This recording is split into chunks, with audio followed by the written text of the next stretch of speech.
Hey. Alright everybody, it's time to talk about Weekly Shonen Jump 2026, issue number 37 and 38. This is a combined issue this week because next week the magazine is off. Sad times, I know, but at least we have a cool cover to talk about this week. We have, of course, a group illustration, as always, with combined issues, and I really like this one. The whole thing is just centered around Luffy, which is funny because the lead series is actually Akane-banashi, so you'd think she'd be up front and center, but you know, whatever. It is what it is, I guess. One Piece is their flagship, so it's just the whole gimmick is that Luffy is a ghost and everybody is reacting to him. That's it. That's the cover page. I love it. I love Chihiro's expression. Like, such an interesting look on his face. I can't even really explain it. Like, he's obviously surprised, but he's like trying to hide the fact that he's surprised. It's wonderful. I love it. And of course, no Hunter x Hunter on this. I figured as much, but I was kind of hoping that maybe Togashi would just put him on the cover, but he probably denied it. Oh well, it is what it is. Anyway, we have a massive issue this week, so let's waste no time and get right into it. We also have a one-shot by Horikoshi featured this week that Viz did translate, so I will be talking about it. We'll get to it when we get to it, but let's go ahead and get started. Akane-banashi Chapter 218, Hates to Lose. Very cool color spread as always. I love the rendering on Akane. It's a very unique style for the series that I don't think I've really seen done before, but it looks great. Chapter itself, alright, I was ragging on Zensho and how I don't really care too much about hearing his whole deal, but this won me over. This is actually pretty cool. I really like this showcase of who he is as a Rakugoka, and I mean a person as well. Seeing a little bit of his history and him coming out on stage, like, cosplaying as Isho, that's incredible. Like, this just immediately won me over to him, which is insane because this guy sucks. He's been such an asshole for the entire series. But I mean, it just goes to show you, man, once you're in your element, it doesn't really matter who you are, I guess. He's a man of his craft and he's damn good at what he does. I love how he even takes a step further and does a little jab at Isho's mass expulsion. It's so funny. He immediately, in Akane, like, even after like 1 second of a performance, he didn't even really start. Akane's like, he's killing it. And it's crazy. He literally has the whole crowd busting out laughing basically just by walking on stage. That is a remarkable talent. You know what? Obviously, Isho's gonna win. That still stands true, but there's something to be said about how close it'll be because these are two very different performers, if I'm imagining this correctly, but I think we're gonna see a whole other side of Isho on stage whenever we get to it. For what this is so far, I'm loving this. This is actually way better than I could have imagined. It was really funny. It endeared me to Zensho, which I thought was impossible. And yeah, that'll wear off the second he gets off stage. But the fact that in the moment it's making me endeared to him is incredibly impressive. Very good chapter. Each of the Witch Chapter 94, To Be Clapped. What a title. The first half of this chapter is pretty unremarkable, to be honest. It's kind of just explaining what is going on with this place and splitting everybody into groups. Wow, I already forgot his name. What is the guy's name? Nope, I forgot. I do not remember the Magic Keeper's name. All right.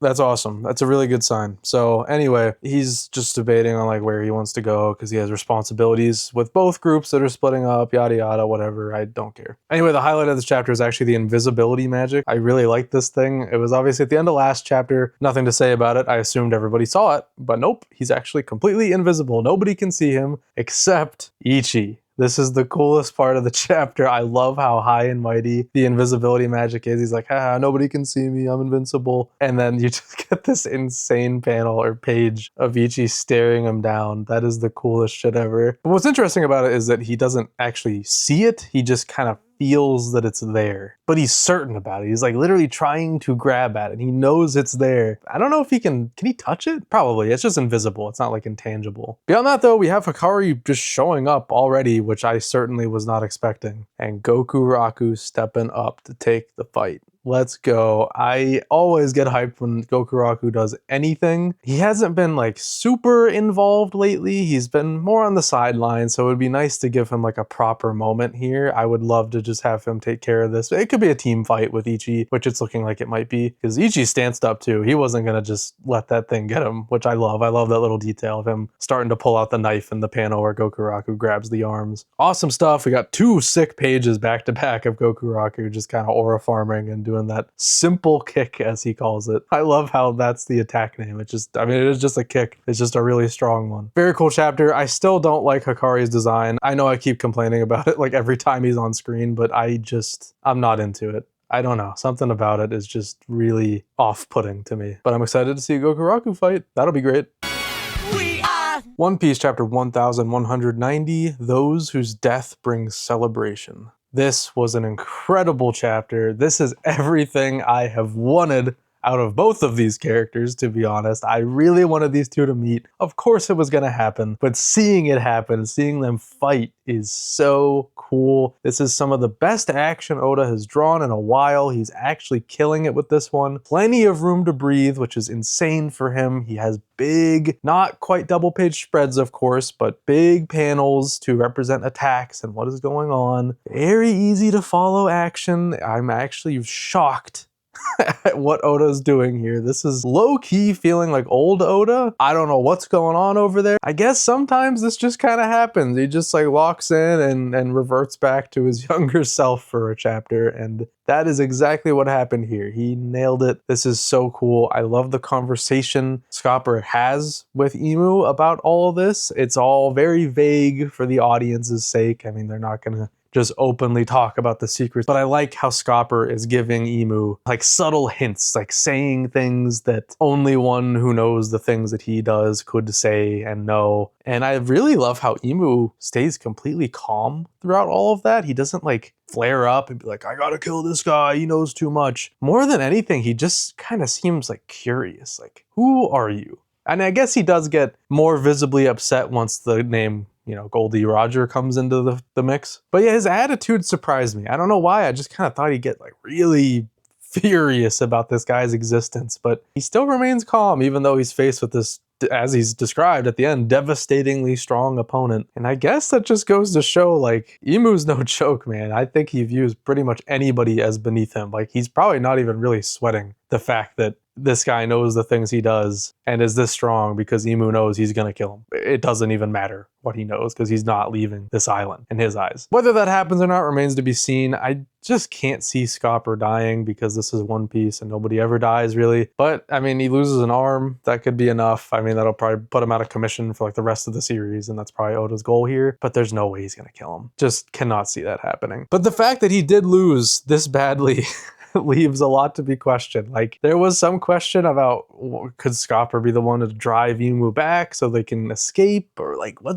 But no, like that's just not going to happen. So how the hell do they get off this island? It's driving me nuts. I cannot see a route where they escape, but it has to happen. Obviously, the series can't continue if they don't escape or drive them off the island or something. Like, Imu has to be gone or they have to leave. I just don't know how we get there. I really don't see a path anymore. This was like the last option. What else could possibly happen? Oh my god, what an exciting time. But I absolutely love this chapter. Scopper, again, is like my favorite thing about this arc. He's just such a wonderful addition to the story. And having his whole thing come to a head right here with Imu, like his greatest foe, that is literally like his final boss, fighting for the first time ever, is so cool to see on page. Love this chapter. One of my favorites of the arc. Honestly, I thought this was fantastic. Art was incredible. Action flowed really well. Dialogue was on point. Just perfect. Perfect One Piece chapter. Witch Watch Chapter 258, Bone Crisis, Part 27. I know this will sound like an insult, but I literally have not one word to say about this chapter. It wasn't bad by any means. It's an action chapter in Witch Watch, focused around an antagonist I don't really care all that much about. What am I gonna say? It's cool to see the characters teaming up and fighting, and the art's really nice, but like, there's just nothing of substance or value here, in my opinion. It's trying really hard to give this fight meaning and purpose, but it's just not working. That being said, I did like this chapter visually. It was nice to look at, and I do like seeing our characters team up and fight one guy. It's fun. Nice little culmination moment. I did like the moment at the beginning of telling Morihito that Wolf is gone. But that's kind of it. It was all right. Not a bad chapter. I just really don't have anything to say about it. Let's see how the rest of this fight goes. We might have a few weeks of this kind of Witch Watch discussion until we're done with Bone Crisis. I can't really see anything too terribly interesting happening in the climax of this arc. But hey, who knows? It could surprise me. It surprises me all the time. So this could be one of those instances. Get this man a gun. Sakamoto is chapter 271, Melting Pot of Slaughter. Well, I guess I'll end up having kind of similar feelings about Witch Watch, because these are both just heavily action-focused chapters with little to no substance. It's just, we're all fighting Sakamoto Uzuki. It's cool. I mean, the action was nice. I like seeing all these characters fighting together. This is literally sounding exactly like what I just said for Witch Watch. I feel like I'm just spitting out the same exact words, and I basically am. But it was nice looking action, and wow, I was about to say the same sentence again. Yeah, so I have nothing, but it looked great, and I'm excited to see it finish. Dude, I'm watching the stream while you try not to laugh, bro. That's disrespectful. Quit Laughing Shijima, a one-shot by Kohei Horikoshi, the mangaka behind My Hero Academia. This was described as a horror one-shot, and I struggle to fit it in the definition into the category of horror. It really just kind of isn't. There was no point in time throughout any of this chapter where I was even remotely like unnerved, which I found a little disappointing, because there's honestly moments in My Hero that are more scary looking than this chapter, which is self-described as being horror.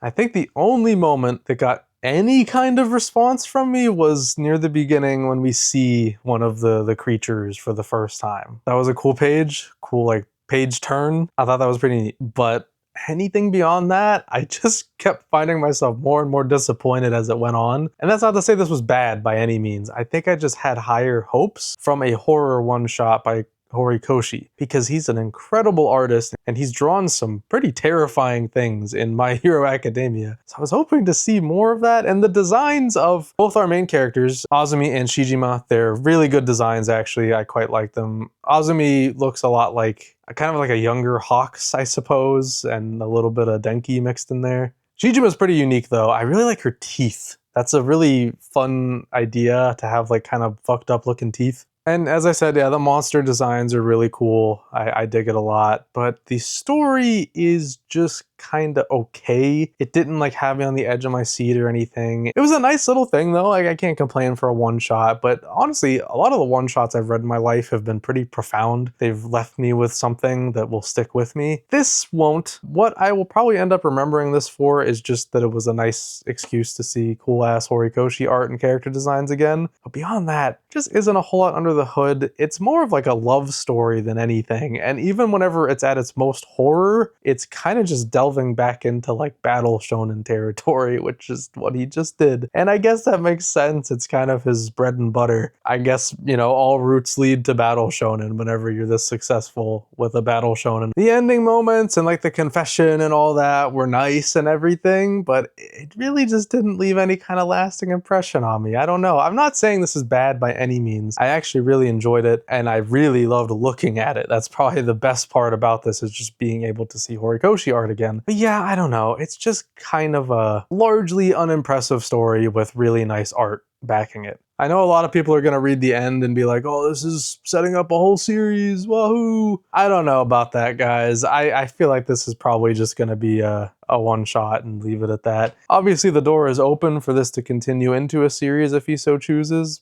but like, would I want this to be a series? I don't know. I really don't. I don't think I would. It's a one shot, you know? Things can change from a chapter one if this were to be like rebranded as a chapter one, which again, you know what? I'm not entertaining this conversation. Never mind. I'm not going to go down this route. There's no point. I do not think this will become a series. Plain and simple. I'm not even going to entertain the idea. If it did, so be it. I'll read it, obviously. I wouldn't want it. I'd want to see him put his talents towards something else. That's where I'll leave that. The design on the final page is incredible, and I like the little like looming big face in the background. That's like a little freaky. But all in all, I just think this should not have been advertised as a horror one-shot, because it just wasn't, and I kept finding myself more and more disappointed as I kept reading because of that advertising. If the idea of this being a horror one-shot was never in my mind, I think I would have enjoyed this a hell of a lot more. But because the burden of knowledge weighed me down throughout the entire reading experience, I just couldn't help but walk away feeling a little disappointed. I'll be curious to see what other people's takeaway on this is. Again, I think it's a perfectly serviceable story with really nice art, character designs, but that's kind kinda all it amounts to, in my opinion. It's not gonna blow your mind, it's not pushing the boundaries, it is just a serviceable story to its core, and I guess that's fine. Either way, at the end of the day, it was just nice to see Horikoshi back in the magazine. Hopefully he returns with the series at some point in time, but obviously I don't want to see him break his back for it. He's done his work. He can retire if he wants, but I think we'll see him again at some point in time.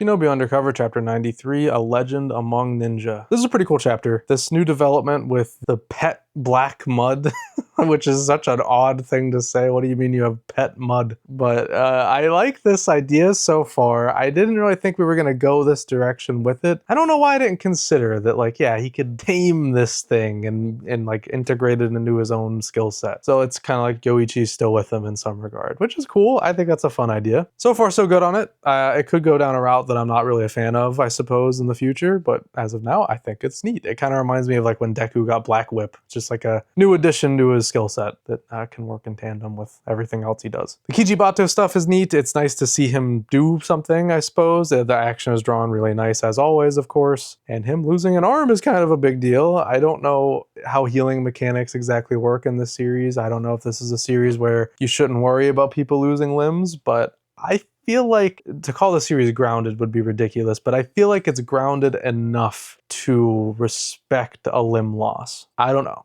We'll see. I definitely don't see him dying. There's just no way. That would be insane if this guy dies just in this random high school fight during a relatively low stakes arc. It's honestly surprising enough that we have a limb loss in this arc. It's kind of jarring in a way because it's pretty low stakes that I guess turned into high stakes very quickly. We have such a low stakes subplot that we haven't touched on, but I hope we do soon. Contrasted to this is very funny. But it was a cool chapter, neat action, neat developments. I'm intrigued. Let's see where it goes. Someone Hertz Chapter 45 might be terrible. This was kind of a weak one, in my opinion. It just wasn't a very strong idea at all. It just seemed really silly to me to even have Mime entertain the idea of Mizuo, like, how would you even word this? Just like abandoning the friendship because he hasn't been read on air in a while. I think that's silly. It's just a dumb little thing, like whatever, it's low stakes, who cares? But I don't know why the concept of this chapter at just like a base level kind of annoyed me. So I had a hard time getting into it. But I mean, obviously it ended up being sweet and wholesome and cute, whatever. Same old, same old. But yeah, it just didn't really do a whole lot for me. Whatever, there's some duds every once in a while. It was okay. I'm not gonna say it was like a terrible chapter, but it was just kind of mid. He did the Monster Man.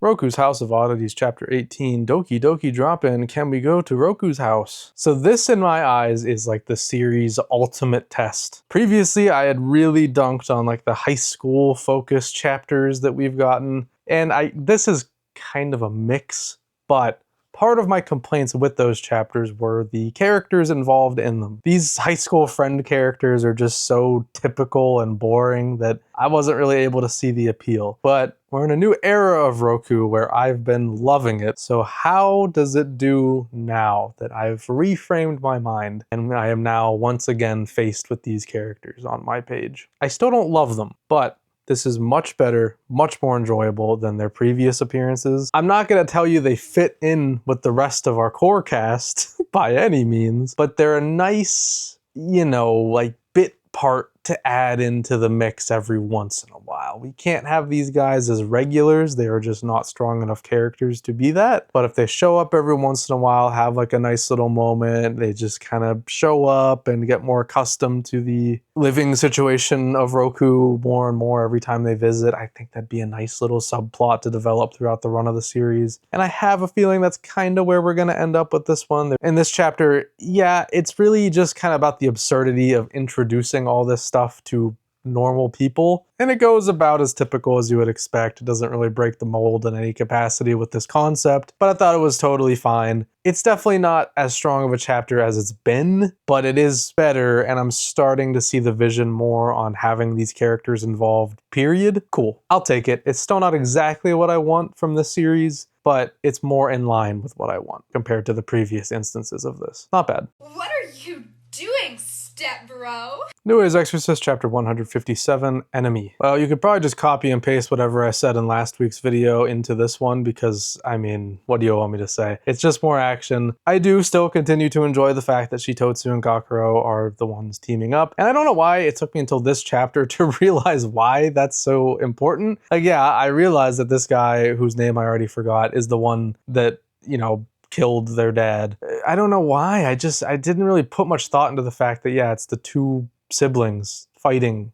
the guy that killed their dad. I just thought it was just like, hey, let's put Shitotsu in here. I really don't know why that did not come to mind at all until right now. But yeah, cool. I'm glad that these two get to do that fight, and I'm glad that Shitotsu is actually an active participant in the fight. She's not just kind of getting like pushed to the side while Gakuro does all of it. She is an active participant in helping. That's nice. But yeah, this chapter, beyond that, I don't really have much to say about it. It was just cool, you know, more alright action. This is when the series is at its best, in my opinion, when it's just focusing on action and not really trying to do much more. It's telling a story here, but the story in this instance honestly isn't bad. It's nothing groundbreaking by any means, but it is fine. It's serviceable. It's enough for me to have, like, I hesitate to say an emotional hook, but just a hook. You know, it's enough to keep me interested in seeing the outcome of the fight. So yeah, this one's okay in my book. Baby, I'm playing on you tonight. Animal Signal Chapter 10, Canaries Are Hard Workers. This is a good one. I really like this one. I love that we have the return of Aoi Kaido, the one who had previously was a man who turned into a woman because of clownfish abilities. And we now know because of this chapter that she actually can revert to a man. I guess they can literally just be both. So any pronouns probably for this one. Fun idea, but she or he is just out of commission for the rest of the chapter after hearing the singing voice one time from this new character who's, I did not catch her name. What is it? Kogami. Got it. I doubt she'll be a reoccurring character. That's why I didn't really bother remembering it, but I mean, it's important for this chapter's discussion at least. Kogami's really sweet. I really like the whole arc of this chapter, and I like how the solution to the problem is both related to anima abilities and also just human abilities, the human experience. The problem of not opening your mouth up enough when you talk and mumbling. As a fellow mumbler, and somebody who definitely doesn't open my mouth enough when I speak, I relate to that a hell of a lot. So hey, it's cool to see. I appreciate the shout to a fellow mumbler. And then the performance at the end, I mean, it was like hilariously short. We literally don't even get any of it. We get like this page, I'll show it on screen, of just her standing there with Kokone in the background and some music notes. That's the performance. Whatever, it's a manga. What are you gonna do, really? But I expected something a little more elaborate than that. But the end result was nice. I thought it was sweet. Very cute chapter. I enjoyed this one quite a bit. In Roboco Chapter 293, Gramps and Roboco. The grandpa has returned. This was one of my favorite chapters recently, I think. I know this was a chapter I covered on the show. Wait, was it? God, I can't even remember.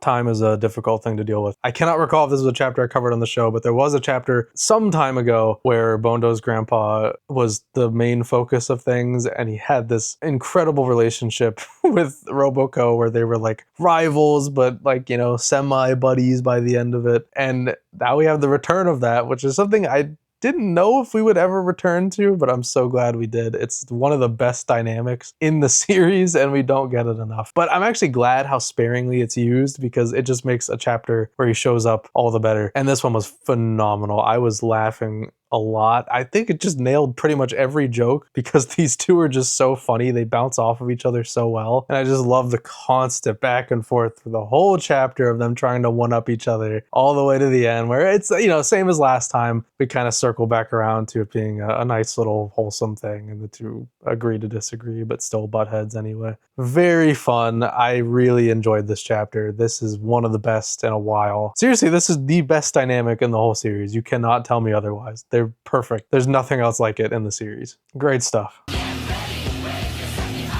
Cannon Master Chapter 8, Aerial Battle. Wow. Okay, now we're talking, dude. I wasn't sold on it last week, but now I am. This was awesome. Aerial Battle indeed. This was so cool. I love the action. I love the paneling.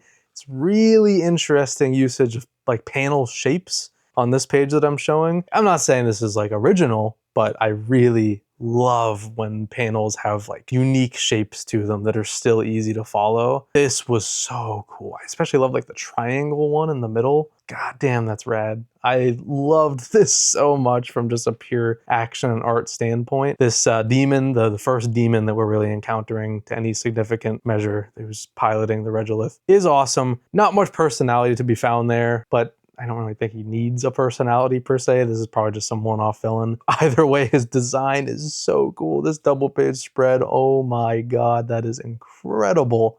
What the hell? I cannot believe the quality of this fight. This is the best we've gotten so far. And, you know, the story backing this whole thing isn't the most interesting thing in the world. I'll keep saying that till the end, but this in isolation is just so cool. You forget like what's even happening. I don't care what they're doing exactly. I don't care who they're saving or how interesting that person is. I just care that we're seeing this awesome ass fight.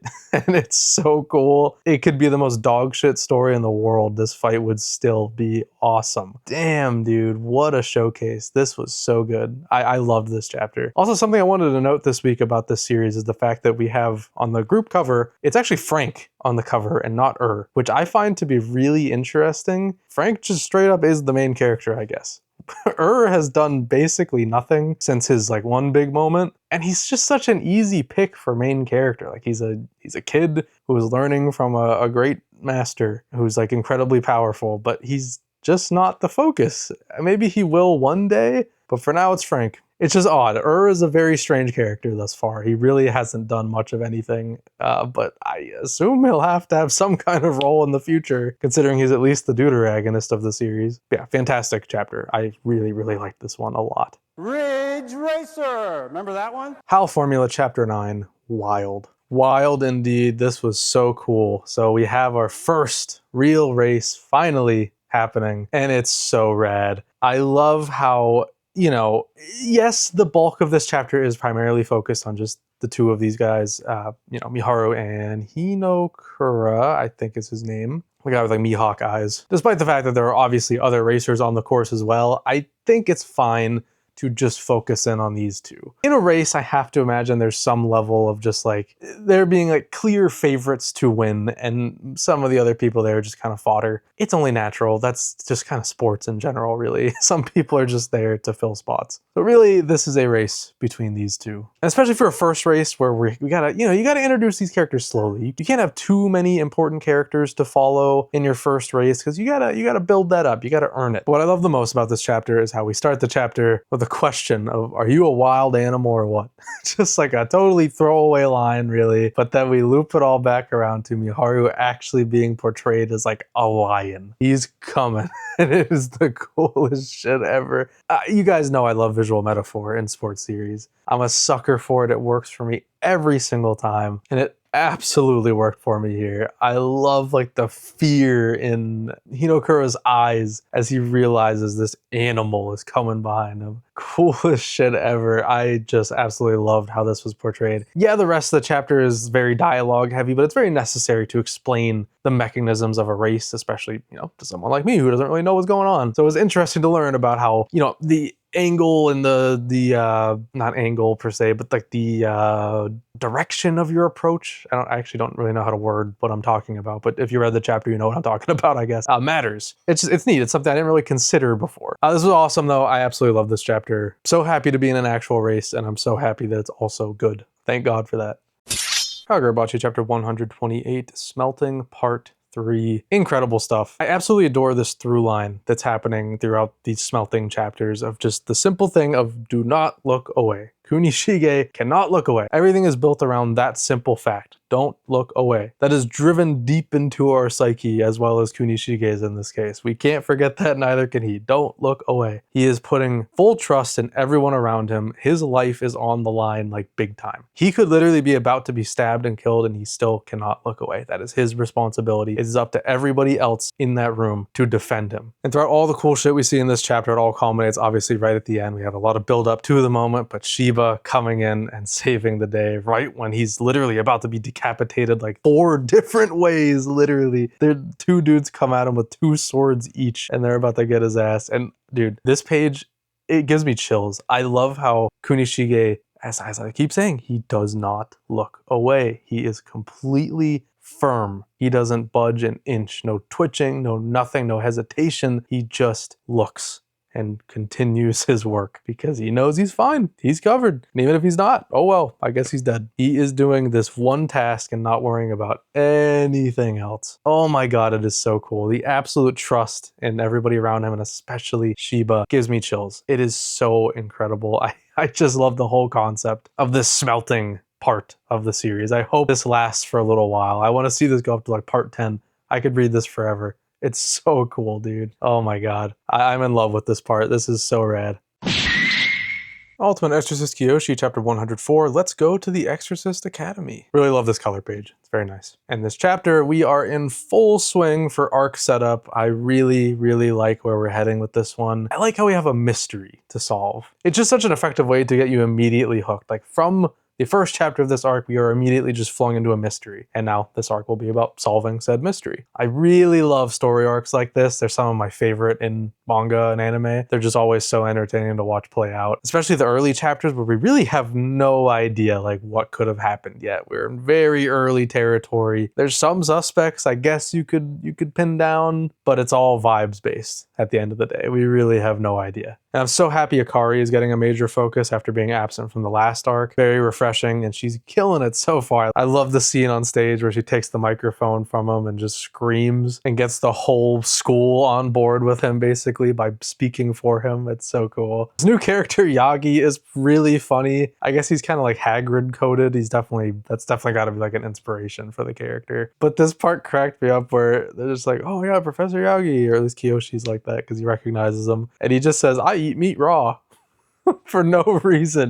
That's like saying hello for him. And a Dr. Doolittle reference? What in the world? What a random ass thing to pull from, but all right. Really, really cool stuff so far. The intrigue is there. I'm really digging. I really like how the story itself is acknowledging the fact that like, yeah, the chairman is actually really strong. So it would have to take somebody pretty notable to just be able to stab him like that. It's not like anybody could just do that. It's gotta be a motive and a purpose. So yeah, I'm digging it. I really like this stuff so far. I can't wait to see more. I'm incredibly locked in, as I have been for a while with this series. I'm just, again, say it every week. Kiyoshi is killing it, man. It is doing so well right now. I couldn't be happier to be into the series. It's great.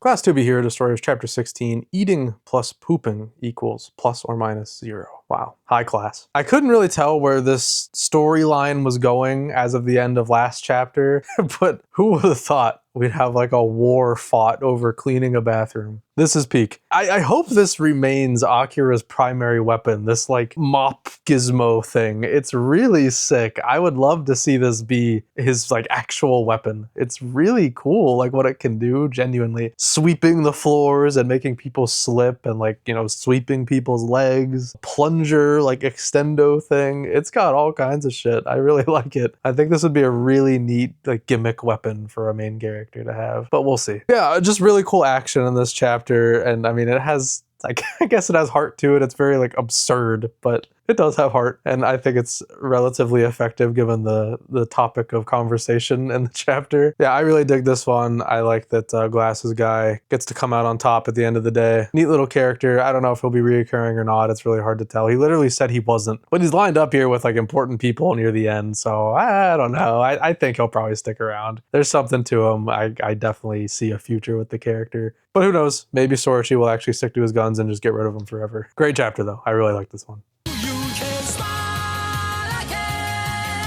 Hunter x Hunter Chapter 417, Contingency. The deadline to record the podcast for this chapter is quickly approaching, so I am going to try to keep this a little brief because I know I yap about Hunter x Hunter a lot every week, so I'll speed run my discussion on this one so I can save time for the other stuff that I don't have a whole separate show to talk about. Check out the podcast if you want to hear me yap about this for probably 2 hours. With special guest, writer for Anime News Network, and fellow podcaster, Grant. Okay, that's my plug for the Hunter Association this week. This chapter, I love how we open with just Sarita's getting blasted. It's so good. I love just how Benjamin is looking pissed and firing the shotgun straight into him. And that's just our opening of the chapter. That's it. Right on. The look of relief on his face as he stomps Serenich's head with his boot. That is crazy. It would be satisfying if I thought it was real, but obviously this is not actually happening. So many developments in such a short amount of time. Tyson and Tubepa are both poisoned with TSK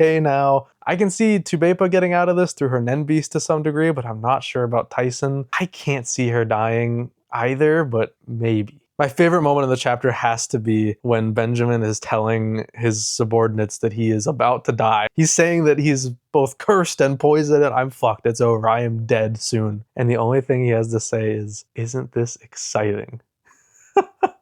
And they're just like, hell yeah. It's like a cult. They all sound insane. But now learning about his Nen Beast, finally, we get a clear view into why he has these quote-unquote delusions. Because these delusions are backed. I personally still can't see this plan coming to fruition. Something is going to go wrong to some capacity, whether it be through the curse or what. Cursed twice, by the way. That is ridiculous. This guy has so many debuffs on him, but he's just tanking all of them. He's literally like, the thoughts he has to think at this point in time are so ridiculous. Like, which one of these 100,000 things that are about to kill me will kill me first? What do I need to do before one of them kills me? Oh my god. But he's just built different, bro. He's tanking all this. I'm really loving Benjamin this batch. This is the batch of Benjamin, man. He is killing it. What a character. He's certainly shot up my ranks. I loved him before, but this brings him to a whole nother level. I just love everything that Togashi is doing with this character. Incredible chapter. Please listen to the podcast and hear me talk about it more, because there's a lot to talk about. Doctor,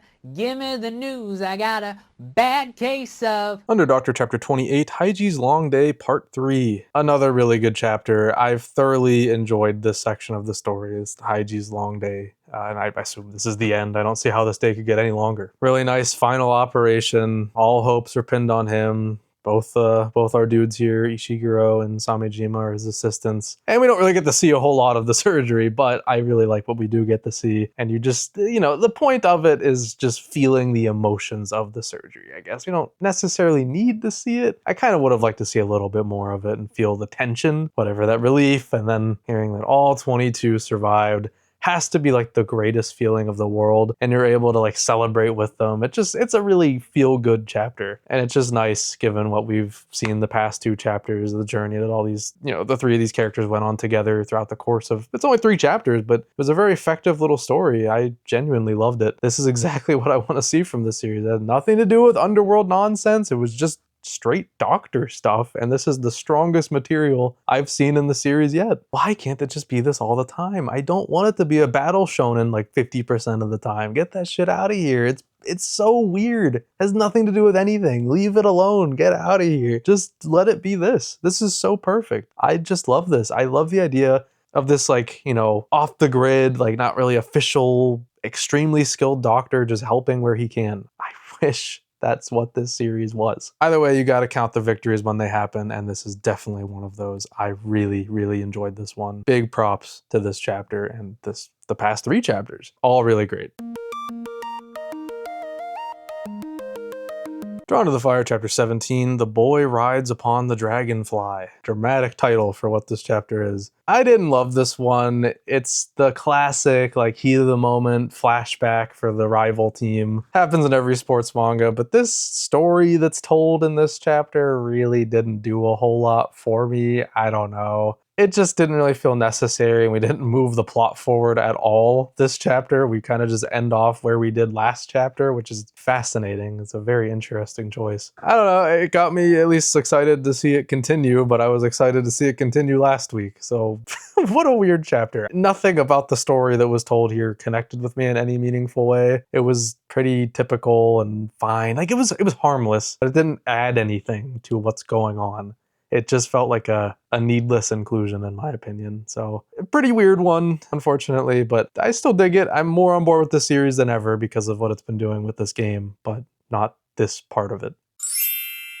Kinato's Magic, Chapter 27, The Distorted and the Righteous. It was fine. I still like Lene and her involvement, but The fan service stuff, man, like, come on, do we have to do this anytime Kinato uses his ability now? It's so unnecessary. It's hilarious. It's trying to do like a Food Wars thing, I guess, but it just does not work. Anyway, though, the end result of Kinato using his magic on Lene is fun. I like how she's just physically strong. She's like a powerhouse. That's cool. I enjoy that. Even though we didn't get to see like any of it in this chapter, it just instead focuses on Kinato and this girl whose name I have not bothered to remember. And then the last page happening, which is just, it's really something. Man, I don't know. This series has turned really strange in the fan service department, but you know, the messaging is fine enough. I don't mind that. It's just visually very peculiar. It's a fine chapter. I was previously thinking that we may be ending, and I'm still maybe feeling that, but I could see it continuing to. I don't know. I'm just riding with it. Let's just see when it decides to end. I kind of thought this would be like a more drawn out conflict that would lead into a conclusion, which actually I guess still it could. It just might, you know, stem from this and move into like final arc stuff. Or maybe it'll just keep going forever and it won't get axed. I really have no idea with this series. It could go either way. It's always at the bottom now. It's consistently been at the bottom for a minute. So if anything were to get axed, it'll definitely be this. Just a matter of when. When do we pull the trigger? We got to be coming up on it pretty soon. I would imagine within the next couple months we'll find out if it's getting axed or not. But anyway, whatever. Other than it being axed, which is something I just can't help but talk about every week, this chapter was fine.